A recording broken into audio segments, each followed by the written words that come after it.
బాబేలు కనబడుతుంది. బాబేలు అనేది లోకానికి గుర్తు. బాబేలు అనేది లోకానికి గుర్తు. బబులోను రాజు సాతానుకు గుర్తు. ఆ నలుగురు బాలురు విశ్వాసులకు గుర్తు.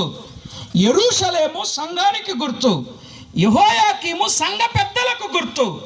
మందిర పాత్రలు సంఘ సభ్యులకు గుర్తు. అగ్నిగుండం, సింహాల గుహ విశ్వాసులకు కలిగే శ్రమలు, శోధనలకు గుర్తు.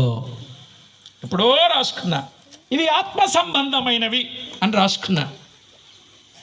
అర్థమైందండి?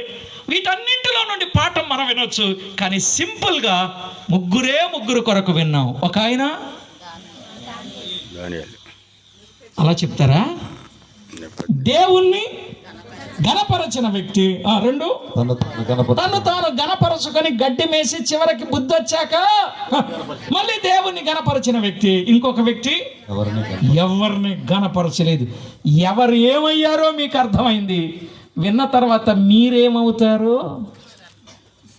మీకు అర్థమైందా? అర్థమైతే ఆగిపోతా.